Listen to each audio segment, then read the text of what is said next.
दुनिया के पहले इंसान हजरत आदम अलैहिस्सलाम और पहली महिला बीबी हव्वा अलैहिस्सलाम के माध्यम से अल्लाह रब्बुल आलमीन ने इस दुनिया में इंसानी नस्ल बढ़ाना शुरू किया। इंसानी नस्ल बढ़ाने का तरीका ये था कि हजरत हव्वा अलैहिस्सलाम हर साल 2 जुड़वा बच्चे पैदा करती थीं। इन जुड़वा बच्चों में से एक लड़का और एक लड़की होती थी। हजरत आदम अलैहिस्सलाम और बीवी हव्वा के पहले जुड़वा जोड़े के लड़के का नाम काबिल और लड़की का नाम अकलीमा रखा गया था। दूसरे जोड़े के लड़के का नाम हाबिल और लड़की का नाम गाजा था। काबिल की जुड़वा बहन अकलीमा बेहद खूबसूरत थी। अल्लाह रब्बुल आलमीन ने उन्हें बेशुमार सुंदरता से नवाजा था। दूसरी ओर हाबिल की जुड़वा बहन गाजा उतनी खूबसूरत नहीं थी। इसी तरह हर साल बीबी हव्वा अलैहिस्सलाम जुड़वा बच्चे पैदा करती रहीं और इंसानी नस्ल बढ़ती रही।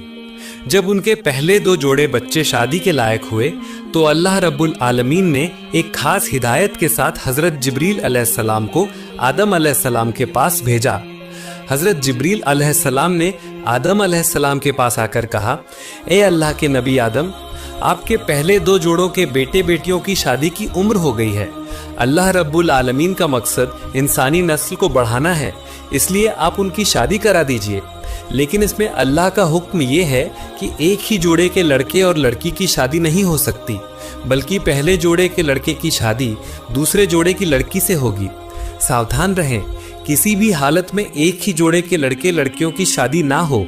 ये कहकर हजरत जिब्रील अलैहिस्सलाम चले रहे। अल्लाह रब्बुल आलमीन की तरफ से हिदायत मिलने पर हजरत आदम अलैहिस्सलाम ने अपने दोनों बेटों हाबिल और काबिल को बुलाया और कहा, ए मेरे बेटो, अल्लाह रब्बुल आलमीन की तरफ से एक खास हुक्म आया है। तुम्हारी शादी की उम्र हो गई है। अल्लाह रब्बुल आलमीन का मकसद इंसानी नस्ल को बढ़ाना है, इसलिए मैं तुम्हारी शादी कराना चाहता हूँ। तुम लोग सुन लो, शादी के मामले में अल्लाह रब्बुल आलमीन का हुक्म यह है कि एक ही जोड़े के लड़के लड़की की शादी नहीं हो सकती, बल्कि पहले जोड़े की लड़की की शादी दूसरे जोड़े के लड़के से होगी और दूसरे जोड़े के लड़के की शादी पहले जोड़े की लड़की से होगी। इसलिए काबिल की शादी गाजा से होगी और हाबिल की शादी अकलीमा से होगी। पिता की नसीहत सुनकर हाबिल चुप रहा, लेकिन काबिल ने सख्त एतराज किया। उसने विरोध करते हुए कहा, ए हमारे पिता, आप हमें जो हुक्म दे रहे हैं ये जुल्म और बेइंसाफी है। अकलीमा मेरे साथ पैदा हुई है तो तर्क यही कहता है कि उसकी शादी मुझसे ही हो, और गाजा हाबिल के साथ पैदा हुई है तो उसकी शादी हाबिल से ही हो।